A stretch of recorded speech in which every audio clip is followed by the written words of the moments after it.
El 24 de junio de 2026, dos terremotos sacudieron Venezuela en 39 segundos, cientos de hogares destruidos y en medio de la tragedia, una batalla paralela que pocos vieron, la guerra de la información. Pánico causado por noticias falsas y datos de millones de venezolanos circulando en la dark web. Esta es la historia de Venezuela en la mira digital. Hoy analizamos tres frentes simultáneos: el rol de la tecnología y las redes sociales en la emergencia, la avalancha de noticias falsas que puso en riesgo vidas y los ciberataques que siguen amenazando la seguridad digital de todos los venezolanos. Estaremos junto al Coordinador General de Redes Ayuda y Defensor de Derechos Humanos, Luis Serrano, y el politólogo y magíster en comunicación, Ayrton Monsalve. Venezuela tiene 28 millones de habitantes, pero apenas 6 de cada 10 accede a Internet, y quienes se conectan lo hacen mayoritariamente desde el celular, a velocidades que los ubican en el puesto 140 del mundo. Sin embargo, ese mismo teléfono hoy guarda datos bancarios, información fiscal y comunicaciones personales que pueden estar en riesgo. Facebook con 15 millones de usuarios, TikTok con casi 14 millones, LinkedIn en crecimiento. Venezuela está cada vez más conectada, pero esa conectividad también abre puertas a los riesgos, y en los últimos meses esas puertas han sido derribadas. Las empresas tengan que tener bajos precios, medios se puedan sostener y tienen pocos recursos para invertir en ciberseguridad. A nivel de Estado, ha habido poca inversión, o pareciera poca inversión, no hay transparencia de cómo se gasta el dinero, eso es la verdad. Pero no pareciera no haber inversión en temas de actualizar las plataformas. Olvídate de la ciberseguridad, temas de actualizar las plataformas, en temas de hacer los trámites más sencillos para el ciudadano. Y obviamente cuando estas cosas se quedan atrás, se queda mucho más atrás la ciberseguridad. La cultura de la ciberseguridad lamentablemente no es algo generalizado en el mundo tampoco, pero sí hay espacios donde se ve que hay una mayor inversión, donde es una preocupación real. Tampoco hay un marco legislativo como una protección de ley de datos o un marco legislativo que penalice a empresas públicas o privadas en caso de ser víctimas de algún tipo de filtración de datos. Hay protocolos, hay cosas, pero no hay, digamos, una legislación y un aparato jurídico que proteja los datos de los usuarios, y ahí estamos. O sea, es como el mapa general de dónde estamos parados en términos de ciberseguridad. Y es justamente esa red móvil con todas sus limitaciones la que se convirtió en herramienta de rescate, de coordinación humanitaria y también en el canal perfecto para que la desinformación se disparara.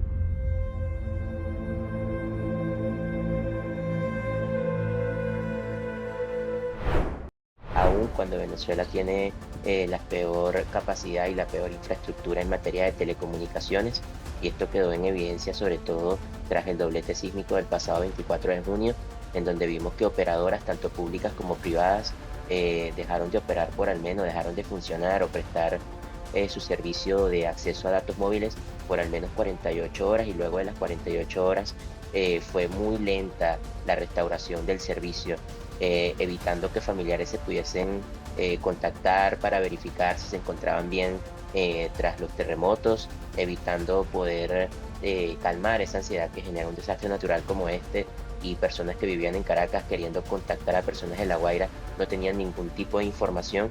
Pero aún así, con todas las limitaciones que hay en materia de telecomunicaciones, las redes sociales, quienes podían acceder a redes de Wi-Fi, porque en algunas residencias la luz ni el internet local que está instalado en los domicilios no falló, y eso permitió tener acceso a internet.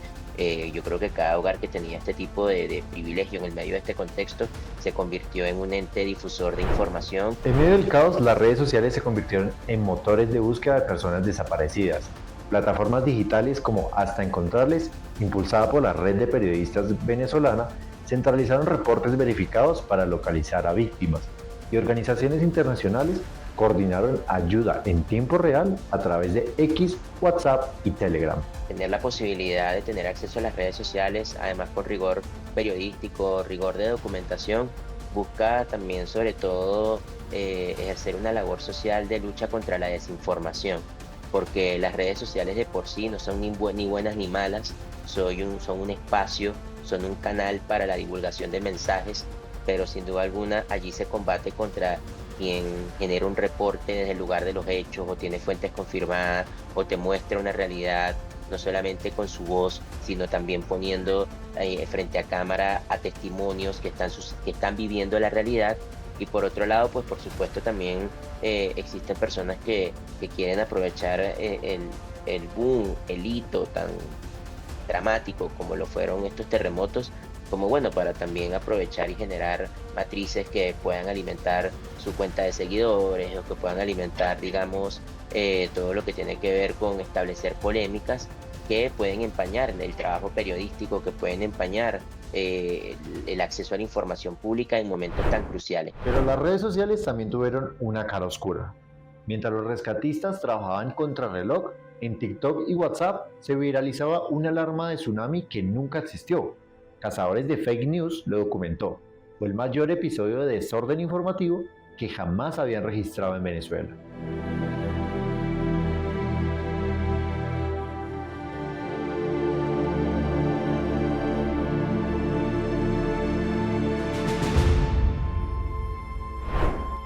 El Observatorio Venezolano de Fake News y F Verifica trabajaron en tiempo real para desmentir cada bulo, pero en muchos casos la desinformación ya había circulado decenas de miles de veces antes de poder ser corregida, y eso tuvo consecuencias reales.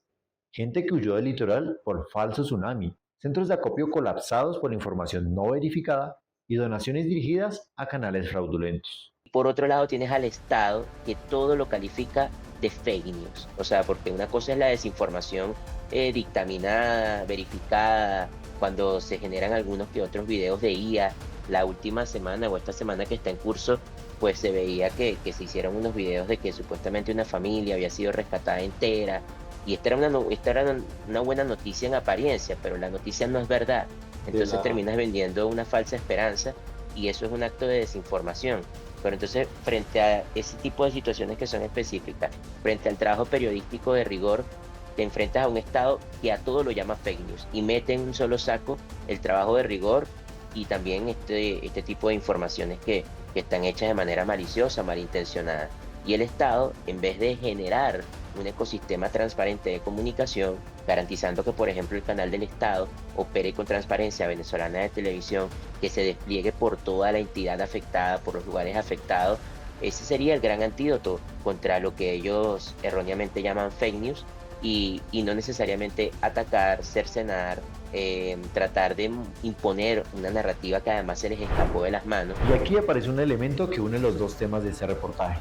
La misma infraestructura digital debilitada que dificultó la coordinación de rescate también hizo más difícil contener la desinformación. Un país con decenas de medios independientes bloqueados, sin acceso a la red social X durante 2 años, enfrenta una crisis informativa diferente al resto del mundo. Y cuando Venezuela lidiaba con los terremotos y la desinformación, el país también cargaba con un tercer frente abierto, los ciberataques. Antes del 24 de junio, el CENIAT ya había sido vulnerado. Los datos de 13.8 millones de contribuyentes estaban expuestos y el gobierno no había dicho una sola palabra. Febrero de 2026, el monitor de ciberseguridad Berser Radar publica una alerta de 46 GB de datos de cachea. Una financiera con cerca de 10 millones de usuarios aparecen publicados en Internet. Semanas después, la plataforma de transporte Yumi Rides reporta la filtración de datos de 30.000 conductores. Y en abril llega el golpe más grave.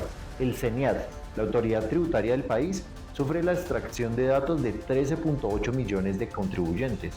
Nombres de usuario, RIF, cédulas, teléfonos y domicilios fiscales. Todo en manos de actores identificados como Gordon Freeman y Malcolm Guerra II. El gobierno no emitió ninguna declaración oficial sobre ninguno de estos incidentes. Esto hace atractivo a atacantes nacionales o internacionales. Mira, esta gente está expuesta aquí, está vulnerable, vamos y los atacamos. Esto, por como yo lo veo, desnuda un poco la realidad del país frente a la ciberseguridad, porque habíamos estado teniendo alertas anteriores. tienes casos como estos, tienes casos inventados como el supuesto hackeo al CNE, por ejemplo. Son casos inventados, pero que sirven como narrativa para, digamos, como para todo el abuso que ocurrió después y todas estas cosas. Es más un tema narrativo que una realidad en términos de ciberseguridad. Pero sí te habla, o sea, de lo desnudos que estamos como país ante cualquier ataque, cualquier ciberataque. El gobierno venezolano espera aprobar una nueva ley de ciberseguridad y anunció un Plan Nacional de Inteligencia Artificial Soberana con 65 proyectos en ejecución.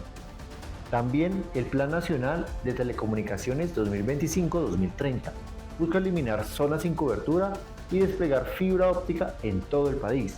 Pero, ¿esto es suficiente? Yo creo que una ley de ciberseguridad sí tiene que contemplar cómo los ataques, cómo se actualizan estos ataques, cómo se protegen a los ciudadanos de estos ataques y cómo no se convierte en algo represivo para la gente. Porque anteriormente, cuando se ha hablado, se ha conversado sobre ciberataques y ciberdelitos, cualquier cosa es un ciberdelito. Entonces entras en un esquema, en un área gris, en donde el ciberdelito es lo que la autoridad considere que es un ciberdelito. Entonces opinar en Twitter es un ciberdelito, por ejemplo. Así como definiciones muy lapsas, como... Entonces, cuando tienes legislaciones con definiciones tan lapsas, al final lo usas como un aparato, lo usas como una herramienta de represión y no como una herramienta de protección a la gente. Y es el enfoque que tiene que cambiar, y obviamente un tema de ciberseguridad orientado o con enfoque en derechos humanos, creo yo que debería ser el desarrollo. En medio de todo esto hay una pregunta que muchos se hacen en silencio. ¿Qué puedo hacer yo para proteger mis datos?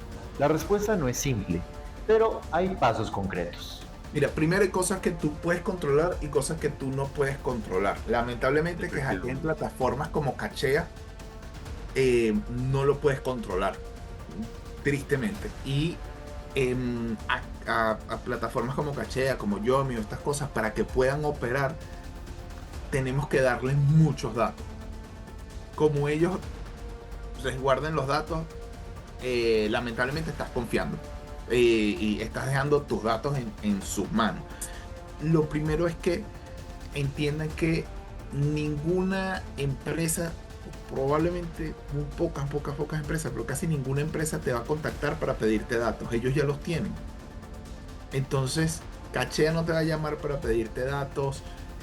WhatsApp no te va a escribir por WhatsApp para pedirte datos, no te va a llamar para pedirte datos, tu operadora telefónica no te va a llamar para pedirte datos. Entonces no entregues tus datos nunca voluntariamente, nunca le des clic a ningún tipo de enlace que te llegue de la nada. Si te llama una plataforma para ofrecerte un enlace, no le des clic a ese enlace, ve tú directamente a la fuente, ve tú directamente a la página principal, pero no le des clic a esos enlaces.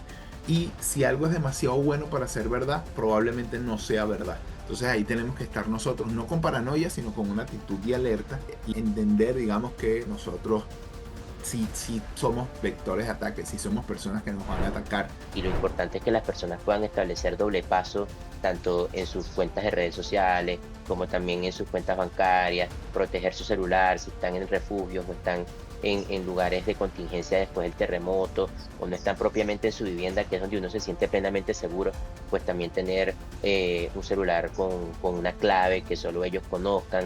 El teléfono es un elemento que adquiere muchos niveles de privacidad en estos momentos, y para quienes no los tienen, porque lo han perdido durante el terremoto, yo siento que estas personas necesitan una coordinación de tres partes, ¿no? Tanto del Estado, la banca pública y privada, y de las operadoras telefónicas. A los refugios hay que llevar primeramente el Estado para que realice jornadas de cedulación que se pueden realizar fácilmente con las captahuellas. Este análisis que nos han dejado es fundamental para entender la dimensión real de lo que está viviendo Venezuela.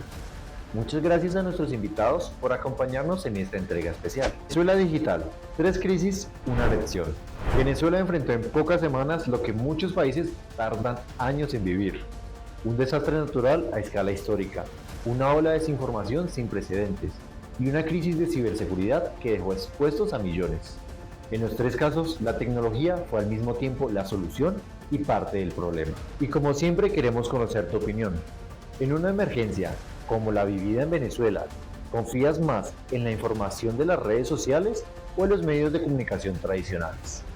Y por otra parte, ¿confías en que el Estado venezolano pueda proteger tus datos digitales? Déjanos tu respuesta en los comentarios. Gracias por acompañarnos una vez más. Los invitamos a comentar, compartir y seguirnos en todas nuestras plataformas digitales para mantenerse informados con cada investigación. Para Impacto Venezuela, Juan Gutiérrez Gamba y hasta la próxima entrega.